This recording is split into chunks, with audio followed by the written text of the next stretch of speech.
Yo, what's going on, everybody? This is Ben Askren, another Mental Monday for you. Today, I'm going to talk. I've gotten two emails very similar lately, and it's about a topic I talk about all the time that I like to talk about because I think it's important. I think I am one of the few voices expressing this for a lot of reasons. And so the emails were pretty much like, hey, my kid started out wrestling. He had a great start of the season. He lost a few matches. So far, it's been really downhill blah blah blah blah blah. And in the heart of the email was, well, he's 7 years old. It's like, well, okay, he's 7 years old. Does he really need to be wrestling 30 times? I think the answer to that is definitely no.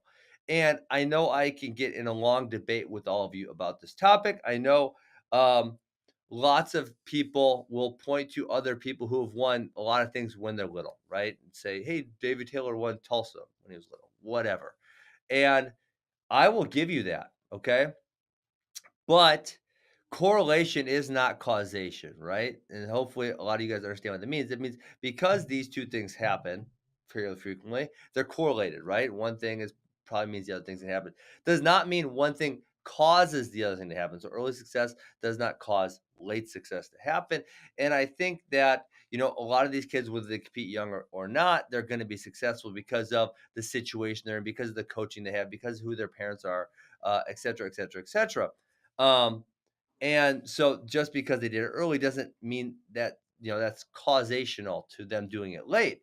And so for me, when I go watch these youth, I try to stay on I go to youth tournaments because I have a youth wrestling club. I try to stay on the fifth, sixth, seventh, eighth grade side. We obviously, a lot of times, we don't have anyone competing in the K through two division because we encourage them not to compete in the K through two division. Doesn't mean they always listen to us, but that's the way it usually is. And so for me, the biggest thing for me when I'm looking at is that kids are not emotionally stable enough at a young age to be competing frequently. They really struggle with it's one little thing that's like, these two people who email me, they had roughly the same story. My son was having a really good season. He's really good. He's highly skilled. He loses a couple times and he loses his confidence.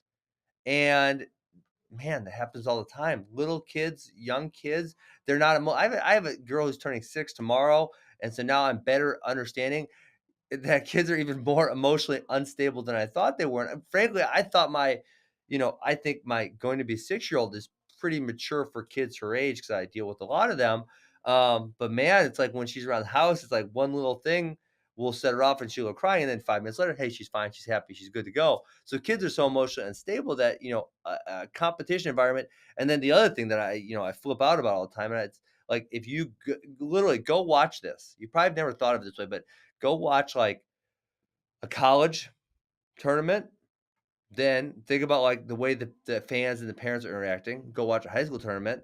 It's the parents are a little crazier. Go watch a seventh and eighth grade tournament. The parents are a little crazier. Go watch a K through tournament. The parents are insane, completely insane.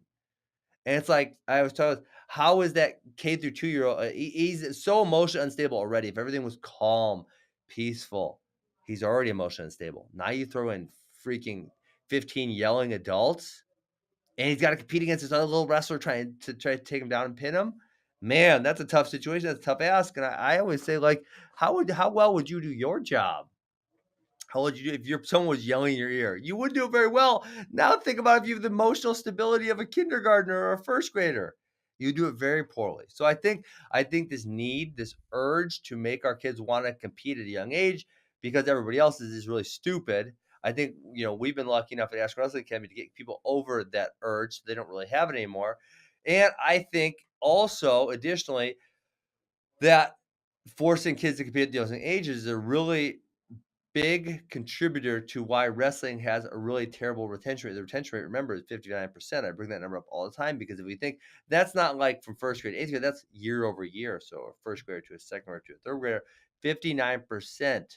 So in 3 years, the retention of kids that were there, so we had 100 kids in year one. In year three, we have roughly 25 kids. Uh, that's pretty bad. We can all agree that that is really, really, really terrible. So, I don't think it is important for kids to compete young. I will not likely start my daughter till she is 8 years old, maybe even older, competing in the sport of wrestling. And for those of you who are competing at 8, 9, I would make it 10, 12, 15 matches maybe, but definitely no need to be traveling all across the country and spending a lot of money. It's not hugely beneficial. You can tell me there's a correlation, but you cannot prove there is a causation to that. So that's all I got for you today. I hope that helps some of you. I hope that makes you think more deeply about the topic. Even if you do not agree with me on it, I hope you think really deeply about it. You guys have a great day. I'll talk to you later.